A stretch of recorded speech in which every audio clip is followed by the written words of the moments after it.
We talk a lot on this channel about the legalities, the kind of process, the logistics, the costs, the pros and cons from tax and from lifestyle, etc., of relocating abroad. But actually there's a deep emotional component that is important. And a close friend of mine reached out to me the other day. He's relocating from Canada to Cayman Islands, and he wanted my advice a little bit about the emotional side and what that's like, just in terms of personal development, in terms of how to cope with possible loneliness, with disconnection, with being away from family, etc. And so today I'm going to talk a little bit about some of my experiences over the years. I've lived in whatever it is, 6-7 countries now, and kind of what I would suggest for people who are relocating abroad for the first time, or maybe have already relocated and are looking for ways to integrate, ways to kind of make up for what has been missing, stepping away from their original family, etc. So this will be a kind of personal one and a bit of a story. So let's dive in and discuss that. I guess for context, the first time, so I was from Canada originally, and the first time that I ever moved to another country happened to be when I was originally leaving home as well. So there was sort of an experience of stepping away. Now, I moved to the US at the time, and because of that, the cultural differences were not that significant. It was my first time. I'd moved from a small town of about 10,000 people to a big city. I moved to Seattle, which with millions of people. So there was some sort of a culture shock just in terms of being in a bigger place. All right, I was in a country where there was a lot of patriotism at, I would say, a higher level than in Canada, a lot more military culture, a lot more gun culture, etc. And I was fairly young. I was I think 18 at the time. And so as a result, that was its whole own experience. But it was also fairly accessible to my family. It might as well have been moving from there to another part of Canada. And people would come and visit me a few times a year, etc. Now, over the years, I've done other different experiences. So let's talk a little bit about this.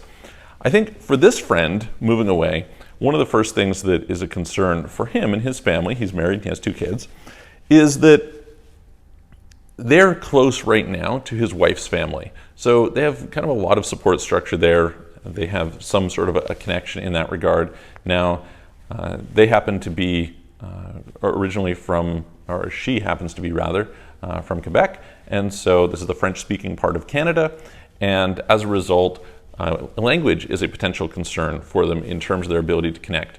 She had previously moved once before and found it quite isolating because, frankly, she didn't speak much English at all. And funnily enough, when they met, he and she could not communicate at all, which is like a pretty magical thing that you manage to make this relationship work largely in a remote relationship without being able to communicate properly. So anyway, kudos to them for doing that. Anyway, the first thing that I think I would tell you is it's really important, in my opinion anyway, when you go someplace new to establish a new social circle. If you're going to a place and you're used to being plugged in, like your social structure around you is so important.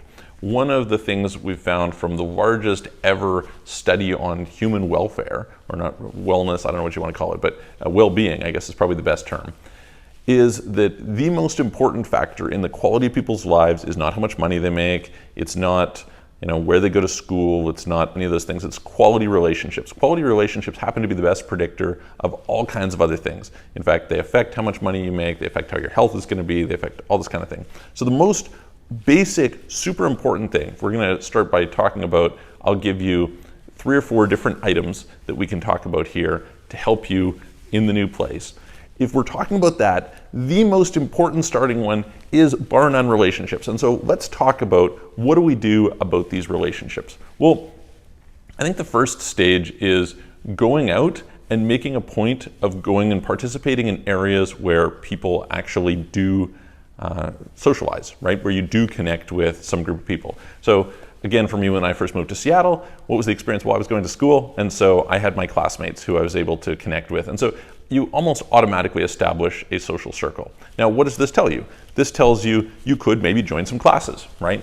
So give some example. I'm here in Dubai, and one of the things that I'm looking at doing is I play chess, not seriously or anything, but I enjoy it. So I think, okay, well, maybe I would go join a chess club. Not really because I'm so concerned about improving the chess. I could realistically do that by simply doing online training or hiring a coach or doing things like that. But it allows me to connect to a different group of people. And so that's really cool. So what are things where you could take lessons, and by taking lessons, you could go and you could connect with another group of people? Second of all, there's probably some clubs or groups that are interested in things that you're interested in. So for another example here, I was talking to some friends and clients recently, and they were discussing going out to the local libertarian meetup. And so I met the head of the group, etc. That's cool. They get together once a month. And so there's going to be a group of people who have common interests with you. So you can check. There's probably meetups in your area. There's probably Facebook groups in your area. And as a result, there's things that you can do to go and connect with people. Another one I've done at point in time is martial arts. So you can go and you can join various different martial arts groups, but maybe it's cycling, maybe it's painting, maybe it's music, maybe like whatever it is for you. I would encourage you to make a point of wherever you're going, being much, much, much more proactive about building those relationships through joining one of these groups than otherwise. Number two that is really interesting. So when I moved to Bulgaria, for example, I had to get a place. And so I went and I got realtors, right? Now, I took a different approach because I was not fundamentally just concerned about finding a place. Okay, we can find a place. That's not a big deal. Lots of people can help with that. Yeah, some are going to be better, some are going to be worse. I'd like to filter through and find out. It's pretty normal for me that I'll go and interview 5 or 10 people if I'm looking to get something done, just so that I can find somebody who I'm thinking is better than average, right? However, I went out with the attitude in mind that I'm not just trying to get a place, I'm also building a social circle. And so every realtor who I interact with is a potential new social contact. And it turned out that was exactly what happened. I found somebody who was, we got along really well with, he was super helpful, and became a friend. And so that was really useful. So I think anytime you're doing really anything in this new place that you're going, utilize that as an opportunity to build connections, to build relationships. Maybe you have to open bank accounts, maybe you have to deal with lawyers, maybe you have to, whatever it is that you have to do, these are all possible social contacts within the new place that you are. And that's going to give you 2 key benefits. The one is, hey, look, you have friends, wonderful, what a novel idea. The other part of it is that group of people also knows people and resources, etc., that could be useful for you in going and being able to help you integrate, right? So I'll give you an example. Recently I had hurt my knee, and so I needed to go see somebody. So, I'm not sure. There's, I can go online and I can Google, and there's lots of SEO gaming that goes on, and people put fake reviews and things. It's hard to tell who's good, and it's hard to sort through and find the people who are really great. So instead, what can I do? I can contact people who I know who have lived in Dubai for many years and say, hey, who do you know who's really excellent? I'd like to go and talk to somebody who's a specialist who can help me out. And so that turns out to be really useful. Now, the interesting thing there again is then I go and I meet somebody, and that person becomes another social contact, right? Somebody else who, they know other people, they're connected, they've lived there for a while, they have experiences, and so this is also useful. Now, this brings me to the third point around relationships, which I think is really key, and that point is you need to be proactive about taking what I would call contacts and turning them into relationships. Okay, very big difference between a contact and a relationship. I can go to any office, I can get a contact of somebody, but for it to turn into a relationship requires investment, requires saying, let's find some things we have in common. Let's invite people out. So, for example, one of the things that I've been doing recently is I happen to find this very cool, it's kind of like a speakeasy, hidden rum and cigar bar place, very cool environment, nice view, etc. And so I talked to a bunch of friends or people who I'm kind of like building a relationship with, and I say, hey, we should go out there. And they're like, yeah, that's super cool. Let's go and do it. It's fun. So engaging those people in things to do, this requires investment, it requires time on your part, it requires proactivity on your part, but it will make all the difference. Okay, so those are kind of my 3 things on the first point, which is really, really important to build relationships locally. Okay, what about number 2? Well, if you think about going to some of these places, what you're going to find is that a lot of the rituals that you've had previously were rooted in your environment. And so you need to kind of rebuild that environment in a way that makes it feel like home. I've talked to some people who end up living in a hotel for a year or 2 and never feel like they're grounded in this place. And so maybe what they do is they end up, buying a vehicle, and they find that when they buy a vehicle, that helps them to feel more grounded. It's one of the things that where they came from, they probably had a vehicle. Now they have a vehicle. It's something that roots them in. Now we're coming up on Christmas at the moment, and for me, Christmas is like my favorite holiday of the year, right? It's really awesome. And as a result, I'm like, okay, I want to do this. Now for me, when I moved to Serbia, I moved to Serbia before I moved to Bulgaria. That was my first time ever that I was not with family for Christmas. So it was a big change, right? I was used to Christmas being a family thing, and it's my favorite holiday, and so, take advantage of that. And suddenly I'm not with my family. What do I do? Now, I actually celebrated Christmas in Egypt that year, which was kind of bizarre, and frankly, not that good. I'm not really the place that I would suggest. Yeah, we're in the Four Seasons and stuff like this, but it's very kind of sterile, right? You go out for dinner. It's different than having, a nice family dinner, et cetera, et cetera. Each person is going to have their own different environment and rituals, et cetera, the things that kind of create a sense of nostalgia, a sense of home. And so I encourage you to build that anew for yourself in your own way. So what does this look like? Well, first of all, kind of identify those things, but then start investing in building this life locally. So maybe that means getting a vehicle, right? That could be one thing that kind of helps you to feel more grounded. Maybe you go and you invest in setting up your house and your life in a way that suits you. So this is something that digital nomads actually aren't so able to do. And I find over time, most people who are digital nomads tend to kind of burn out of it. And they sort of end up in a situation where they're like, yeah, I really want a home base. So invest in creating a home for yourself. There's a really great Antoine de Saint-Exupéry book. If you're not familiar, he wrote the book Le Petit Prince. Excellent kind of kid's book. His best book is Wind, Sand, and Stars. But he wrote another one, which was his least known, which is called Wisdom of the Sands. And it's all about talking about the importance of the concept of home for people. And I think that's really, really true, right? This concept of home really shapes us deeply. And so what is it that you can do to create your home? Whether it is, I went and got myself a super nice TV and, a nice standing desk and a great chair and a great computer and, whatever. My wife goes and gets the things that she likes.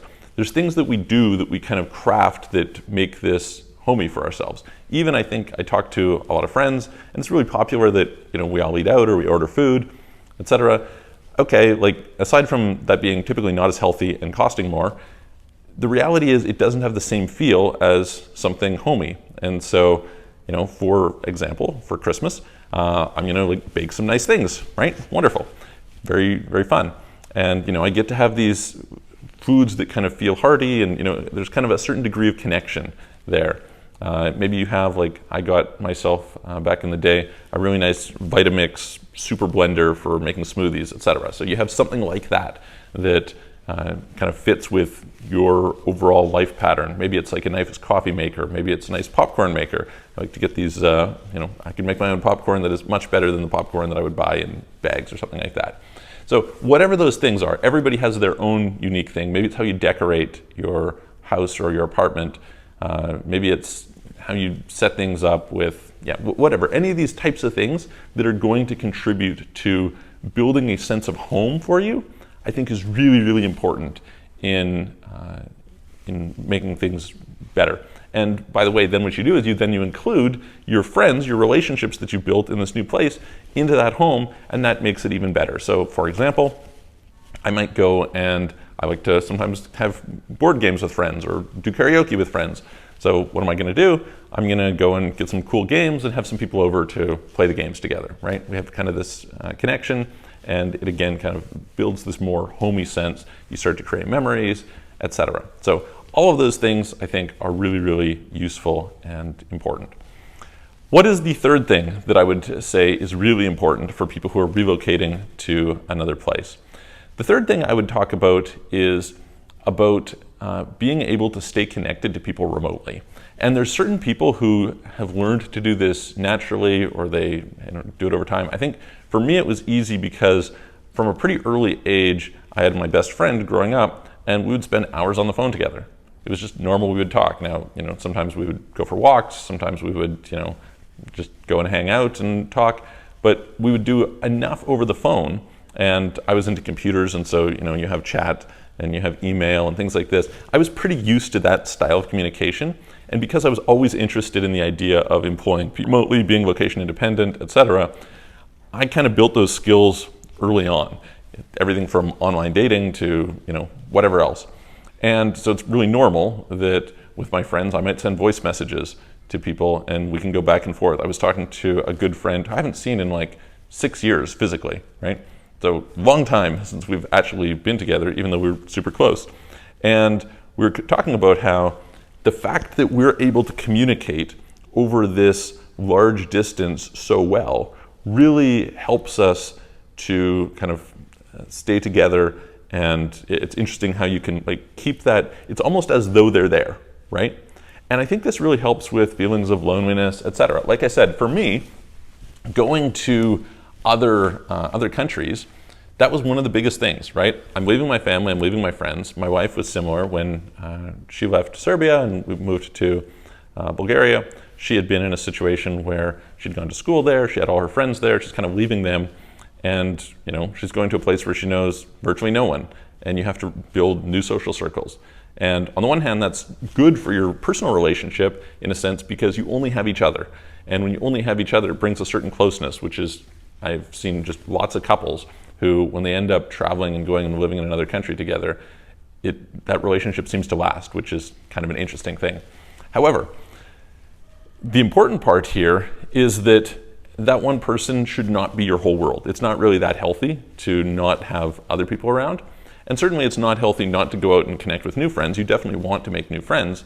But I think during that transition time especially, and honestly just for your overall life, it's nice to be able to stay connected to your family. It's nice to be able to stay connected to your old friends. And this really requires learning to communicate remotely. Okay? You must learn to communicate remotely, and you must learn to communicate well remotely. The easiest way I know of is to do things that are voice-based. You could do video as well. I tend not to be a big video person, but voice, I find, at least for me, works really well. Certainly you can do this live, right? Doing actual phone calls. So, do Zoom, do VPN, do, WhatsApp calls, do Telegram, do Viber, do whatever it is that works for you, FaceTime, Facebook Messenger, whatever, right? Do something to be able to communicate live. That's just like there's kind of a dynamism to that sort of interaction that doesn't exist if you're, say, doing text, right? But the next thing is sending voice messages. I do this usually on Telegram and WhatsApp because you can send really long ones. And if I look at something like Facebook Messenger or Instagram, the UI kind of sucks, so not really so recommended. But voice messages help, I find, quite a lot.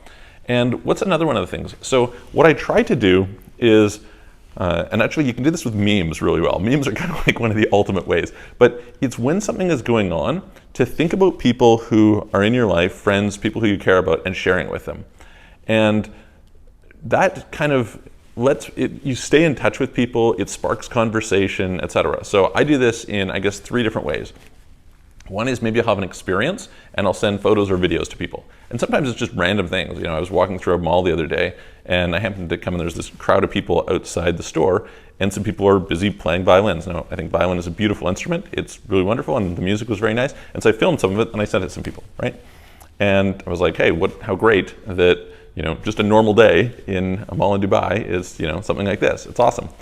So that's one idea, is just to share those. Another is, I'll see some funny meme or something, I share that with people. And the third is when there's things that I'm learning or thinking about. So there will be some new idea and I go and I share that. And you can get a certain efficiency here because, you get the experience once and then you can mass text it to people who you think would enjoy it, people who you want to share it with, etc. And then you'll get some back and forth interaction, which I think is really useful. So those are all examples of little things that you can do to try and connect and to stay in touch with these people. It does take effort, it does take time. I usually kind of find on the weekends is when my brothers live in Vancouver, and so their time zone is very different than my time zone. We kind of need to, it's late at night for me, it's morning for them, and it doesn't work during weekdays because they're working. So on the weekends will be when I'll call them. I'll talk to my mom fairly frequently. My dad maybe a little bit less often, but getting that sort of engagement is, I think, really, really important. The kind of fourth thing that I would mention is, I guess, it factors in a little bit to the home thing, but I think it's also about being able to like plug in to the opportunities around you. And so a good example of this is going out and trying new things every week. So simple example, my wife and I do a date night once a week, and what we try to do is go to a different place each week, right? So we'll, go to dinner somewhere, maybe we go and see a show, maybe we go and do something with respect to, I don't know, we go do Top Golf or, whatever, some different activity, so that we're exploring different parts of the city that we're in, and we're, finding places that we like, and we're coming up with cool new things that we're like, oh, how much I can appreciate this place that I'm in. Maybe we go to a beach club, maybe we go to, whatever, right?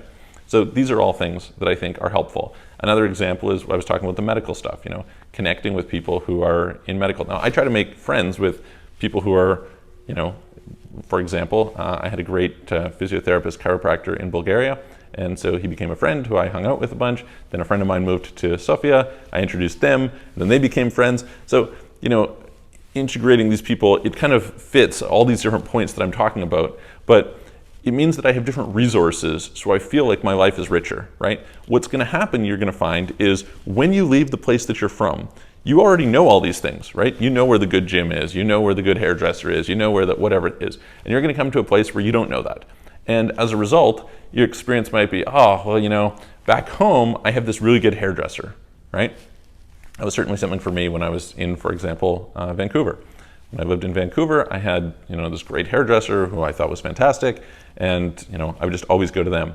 And then I go someplace new, and I'm like, I have to find somebody new. Well, when I find somebody new, now I feel like it's kind of more whole, more complete. There's not something that I'm missing in the same way. I like alternative health stuff. And so if I come to some place where I've just gone from having good naturopaths and chiropractors and people like this who I work with, and then I go to a place where I don't have that, it's like, well, I'm kind of missing that area of my life. So I'm able to fill it in by kind of spending the time building these connections. And that comes from exploring. So I say explore the region that you're in and get to know it, and that will sort of make you feel better about the place that you are. So I hope that helps with dealing with some of these things, like I said, loneliness, disconnection, some of the fears of going away, some of the things that you feel like you're really missing out on back at home, and makes the experience of living in some new place much more comfortable. Let me know if you have any questions about it. Put it in the comments below. Hit the subscribe button, hit the notification bell, hit the thumbs up. If you'd like help with any of the things that we deal with here about internationalization, please reach out to us. You can send a message through offshorecitizen.net or book a call on Calendly.com/Michael-Rosmer. Link in the description below, and I will see you all on the next video.